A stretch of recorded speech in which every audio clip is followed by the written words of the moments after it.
आज से लगभग 111 साल पहले 1912 में भाप से चलने वाला टाइटैनिक जहाज, जिसके बारे में यह कहा जाता था कि यह कभी भी समुद्र में डूब नहीं सकता, अपनी पहली ही यात्रा के दौरान बर्फ की बड़ी सी चट्टान से टकराकर समुद्र की गहराइयों में कहीं खो गया और इसके खोने के लगभग 73 साल बाद 1985 में इसका मलबा एक रोबोटिक मशीन से खोजा गया था और उसके बाद लोगों में टाइटैनिक के मलबे को देखने के लिए एक खास उत्साह देखा गया।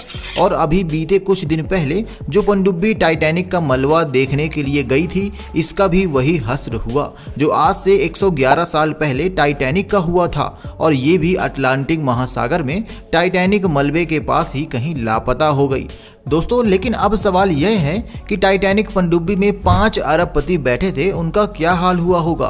क्या उनकी लाश मिली या फिर वह भी समुद्र की गहराइयों में कहीं खो गई? तो अगर आप भी जानना चाहते हैं कि आखिर क्या हुआ टाइटैन पनडुब्बी में बैठे हुए 5 अरबपतियों का हाल, तो वीडियो के अंत तक हमारे साथ बने रहिएगा। उससे पहले चैनल को सब्सक्राइब जरूर कर दीजिएगा।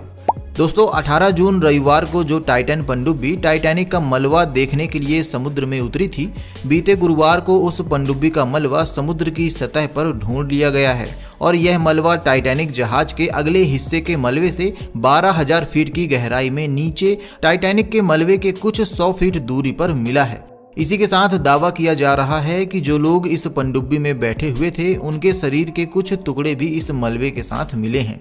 आपको बता दें कि टाइटैन पनडुब्बी में बैठे हुए 5 अरबपति, जिनमें एक्सन एवियस के फाउंडर हैमिस हार्डिंग, जो स्पेस एक्सप्लोरेशन में भी अपना योगदान दे चुके थे, ओशियन गेट के सीईओ स्टॉकटन रस, जो इस मिशन को लीड कर रहे थे, टाइटैनिक मलबे को एक बार पहले भी विजिट करने वाले और टाइटैनिक मलबे की अच्छी खासी जानकारी रखने वाले 77 साल के पॉल हेनरी, और पाकिस्तानी अरबपति और बिजनेस टाइकून शहजादा दैवूद और उनका इकलौता बेटा सुलेमान दैवूद शामिल थे। उनके शरीर के बेहद ही खतरनाक तरीके से चिथड़े उड़ गए हैं। टाइटन के मलबे और उसमें बैठे हुए अरबपतियों के शरीर के टुकड़ों की जांच करने के लिए उन्हें अमेरिका भेजा जा रहा है। इस मलबे की जांच करके यह पता चलेगा कि आखिर पनडुब्बी में विस्फोट हुआ कैसे, और कैसे पनडुब्बी तट से रवाना होते ही 1 घंटे 45 मिनट बाद ही इसका संपर्क मदरशिप से टूट गया। दोस्तों, आपको बता दें कि यह पनडुब्बी 22 फीट लंबी थी। कोस्ट गार्ड चीफ जैसन न्यूबियर ने कहा, टाइटन पनडुब्बी के मल्टी की खोज में कनाडा, फ्रांस, अमेरिका और ब्रिटेन के कोस्ट गार्ड लगातार लगे हुए थे, और जो मानव अवशेष इस खोज के दौरान मिले हैं, इनका अमेरिका में मेडिकल प्रोफेशनल विश्लेषण किया जाएगा। अब तक की रिसर्च से ये माना जा रहा है कि इस विस्फोट के दौरान बेहद कम समय में पनडुब्बी अपने आप पानी के अंदर जाकर सिकुड़ गई होगी और 1 मिलीसेकंड में इस पनडुब्बी पर एक एफिल टावर की जितना वजन पड़ा होगा, और तो और 0.03 सेकंड में ही इन अरबपतियों के चिथड़े उड़ गए होंगे। कोस्ट गार्ड चीफ का कहना है कि समुद्र का वातावरण वास्तव में बहुत सारी चुनौतियों से भरा हुआ है। ये अपने अंदर एक रहस्यमय दुनिया को समेट कर रखता है, और यह बात टाइटन पनडुब्बी के मिले हुए मलबे से साबित हो जाती है। चीफ का कहना है कि वह पूरे तरीके से इस मलबे के सभी टुकड़ों की जांच परख करेंगे, और पूरे तरीके से जब तक जांच हो नहीं जाती, यह पता लगाना मुश्किल है कि वास्तव में पनडुब्बी में ये इम्प्लोजन हुआ कैसे। लेकिन अब सोचने वाली बात यह है कि वह विस्फोट वास्तव में कितना खतरनाक होगा, जिसने इस पनडुब्बी के और 5 लोगों के चिथड़े उड़ा दिए। आपको बता दें कि टाइटन पनडुब्बी में हुए इस कैटास्ट्रॉफिक इम्प्लोजन की वजह से अपने आप में सिमटकर ब्लास्ट हो गई होगी और छोटे छोटे टुकड़ों में बट गई होगी। आप इसे गुब्बारे की मदद से समझ सकते हैं। जैसे कि जब हम गुब्बारे में हवा भरते हैं और जैसे ही गुब्बारे में हवा जरूरत से ज़्यादा हो जाती है, तो जिस तरह से इसके चिथड़े चिथड़े हो जाते हैं, उसी तरह पनडुब्बी पर पानी के दबाव की वजह से यह अपने आप में सिकुड़ कर फट गई और छोटे छोटे टुकड़ों में बट गई होगी। विशेषज्ञों की माने तो टाइटन का मलबा जहाँ पर पड़ा हुआ है, वहाँ पर पानी का दबाव 60,000 पाउंड पर इंच के हिसाब से पड़ता है, और यह दबाव पानी की ऊपरी सतह के मुकाबले में लगभग 390 गुना ज्यादा है। आप इसे ऐसे समझ सकते हैं कि जैसे अगर आप रास्ते से चल रहे हो और आपके ऊपर कोई हिमालय का पूरा पहाड़ रख दे।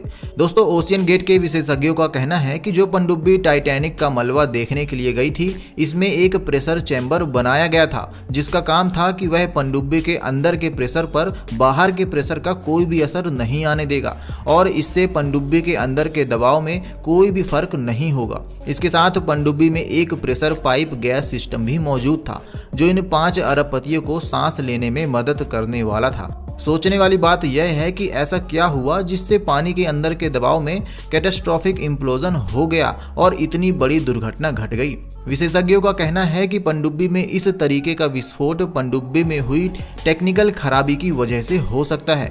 जैसे कि हो सकता है कि पनडुब्बी में आग लग गई हो, बिजली चली गई हो या फिर छोटी मोटी टेक्निकल खराबी हो गई हो और इसी चैम्बर की बदलाव की वजह से पनडुब्बी में कोई छेद हुआ हो या कोई हिस्सा अलग हो गया हो और बाहर का पानी जैसे ही पनडुब्बी के अंदर गया वैसे ही पनडुब्बी के और 5 अरबपतियों के चिथड़े चिथड़े हो गए होंगे। दोस्तों, ऐसे इम्प्लोजन में कुछ पॉइंट मिली सेकेंड का ही टाइम लगता है, जिसकी वजह से इसमें बैठे लोगों को ना तो कुछ समझ में आता है ना सोचने का वक्त मिलता है। लेकिन अब सवाल यह है कि आखिर पनडुब्बी का मलबा खोजा कैसे गया। टाइटन पनडुब्बी के मलबे को कनाडा की रोबोट से चलने वाली ROV मशीन ने खोजा है। इसने पनडुब्बी के 5 टुकड़ों को खोज लिया है। रोबोट का यह मलबा टाइटन जहाज के अगले हिस्से की 16,000 फीट दूरी पर पड़ा हुआ मिला था। रिसर्चर्स का यह भी दावा है कि पनडुब्बी में सवार जो यात्री थे इनकी मौत का जिम्मेदार भी पानी का वही दबाव ही है। अब आप जरूर जानना चाहेंगे कि क्या भविष्य में इन 5 अरबपतियों के शव मिलने की कोई उम्मीद है भी या नहीं।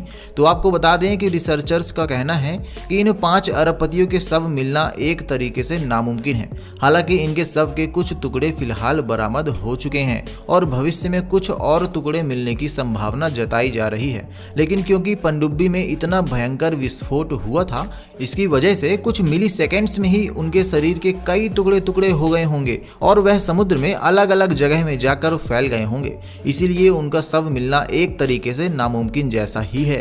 तो दोस्तों, उम्मीद करते हैं अब आप समझ गए होंगे कि समुद्र में गई इस टाइटन पनडुब्बी के मलबे और उसमें बैठे 5 अरबपतियों के शव के साथ आखिर क्या हुआ होगा। आपको आज की वीडियो कैसे लगी हमें कमेंट करके ज़रूर बताइएगा। साथ ही चैनल को सब्सक्राइब करने के साथ ज़्यादा से ज़्यादा लोगों के साथ इस वीडियो को शेयर भी करिएगा और अंत तक हमारे साथ बने रहने के लिए आपका धन्यवाद।